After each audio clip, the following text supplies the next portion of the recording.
Assalamualaikum warahmatullahi wabarakatuh. Metodologi penelitian Muhammad Al-Karim, NIM 181407040. Konsep dasar penelitian pendidikan. Yang pertama yaitu pola berpikir ilmiah dan non-ilmiah. Pola berpikir ilmiah adalah institusi dan wahyu berdasarkan kebenaran suatu pengetahuan yang dilengkapi bukti dan bahan yang dipercaya dan dipertanggungjawabkan. Berpikir ilmiah bisa disebut juga sebagai yang logis dan empiris.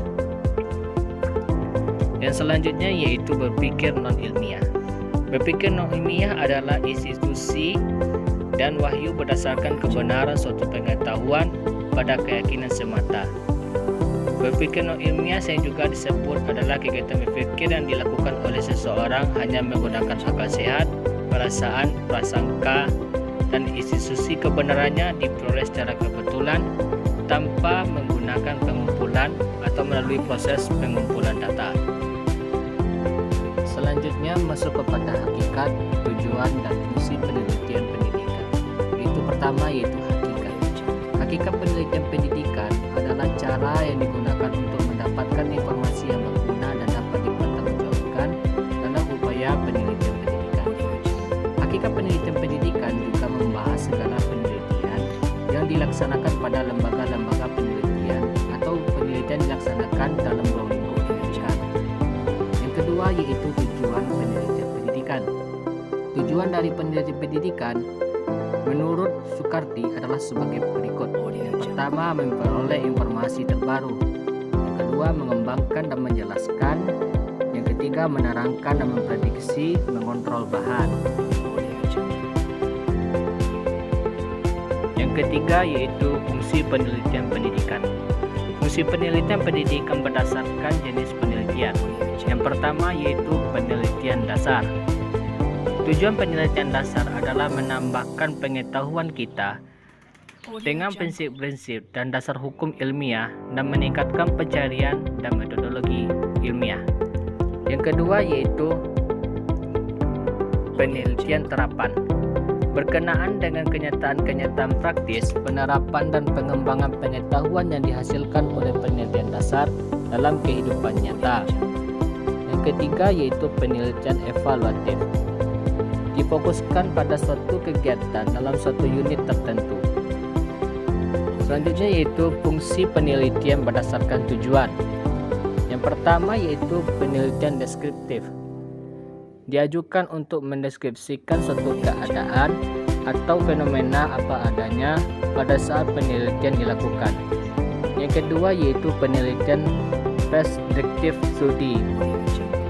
Penelitian ini ditunjukkan untuk memprediksi, memperkirakan apa yang terjadi atau yang sedang berlangsung.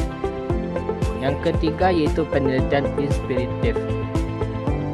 Penelitian ini ditunjukkan untuk memperbaiki, meningkatkan dan menyempurnakan suatu keadaan, kegiatan atau pelaksanaan suatu program. Yang keempat yaitu penelitian eksplanatif, yang ditujukan untuk memberikan penjelasan tentang hubungan fenomena atau variabel. Selanjutnya yaitu jenis-jenis penelitian di bidang pendidikan. Menurut Sugiono, jenis penelitian dibedakan menjadi: yang pertama ditinjau dari segi bidang, yaitu akademis, profesional, dan institusional. Yang kedua ditinjau dari segi tujuan, ada murni dan terapan. Yang ketiga ditinjau dari segi metode, ada survei, expose, vektor, eksperimen, dan naturalistik, Bayesian, dan action. Yang keempat yaitu ditinjau dari segi tingkat eksplanasi, yaitu ada penelitian deskriptif, komparatif, dan asosiatif. Yang kelima ditinjau dari segi waktu, ada cross-seksasional dan longitudinal.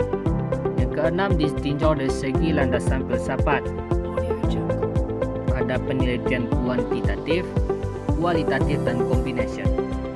Adapun jenis-jenis penelitian, yang pertama yaitu penelitian deskriptif.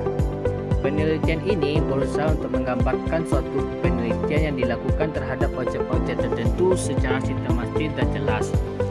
Yang kedua, penelitian eksperimen. Penelitian ini dilakukan dengan 3 persyaratan, yaitu mengontrol, memanipulasi, dan melakukan observasi. ketiga yaitu penelitian tindakan kelas.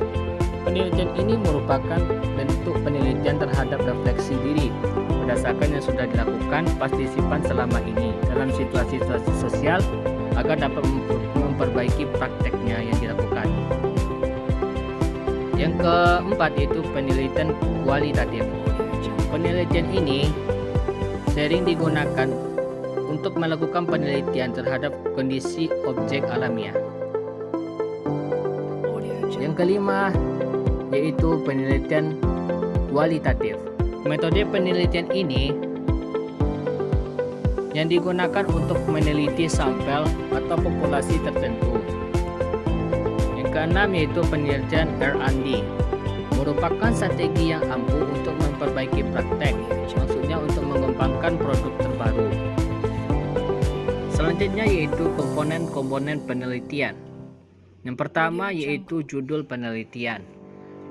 Judul penelitian yaitu adalah etalase dari suatu penelitian yang menampilkan keseluruhan rencana penelitian. Tulisan judul penelitian harus sesuai dengan masalah yang kita teliti. Yang kedua yaitu latar belakang masalah. Latar belakang masalah merupakan berisi tentang segala sesuatu yang mendorong peneliti tertarik dengan topik atau judul penelitian yang disusun dalam proposal penelitian. Yang ketiga yaitu rumusan masalah. Rumusan masalah adalah masalah ilmiah penelitian. Pada bagian ini yang dimaksud rumusan masalah ialah masalah yang dipecahkan oleh si peneliti. Yang keempat yaitu landasan teori. Landasan teori merupakan hasil penelusuran penelitian terkait dengan teori-teori yang dilakukan dalam buku-buku ilmiah. Yang kelima yaitu tujuan penelitian. Tujuan penelitian adalah menjawab pertanyaan masalah yang diteliti secara spesifik untuk mencapai tujuan penelitian yang dilakukan. Yang keenam yaitu hipotesis tindakan. Hipotesis tindakan adalah suatu dugaan yang perlu diketahui kebenarannya. Yang ketujuh yaitu metodologi penelitian, adalah desain yang digunakan dalam penelitian untuk memberikan gambaran siapa responden, sumber informasi, jenis informasi atau data yang dicari. Selanjutnya, tahapan prosedur penelitian. Yang pertama, penelitian pustaka. Yang kedua, rumusan masalah. Yang ketiga, penulisan proposal. Yang keempat, pengumpulan dana. Yang kelima, pengumpulan data. Yang keenam, analisis data. Yang ketujuh, perumusan hasil. Yang delapan, penulisan laporan penelitian. Yang selanjutnya yaitu hambatan-hambatan dalam melakukan penelitian pendidikan. Hambatan adalah segala sesuatu yang menghalang, merintangi, menghambat yang ditemui manusia atau individu dalam kehidupannya sehari-hari, yang datang silih berganti sehingga menimbulkan hambatan bagi individu yang menjalaninya. Hambatan-hambatan yang sering ditemui dalam penelitian pendidikan. Yang pertama, kurangnya alat atau media dalam melakukan penelitian pendidikan. Yang kedua, kurangnya bahan atau sumber dalam melakukan penelitian pendidikan. Yang ketiga, yaitu kurangnya ketepatan waktu dalam melakukan penelitian pendidikan. Sekian saya dapat sampaikan. Sekian, terima kasih. Assalamualaikum warahmatullahi wabarakatuh.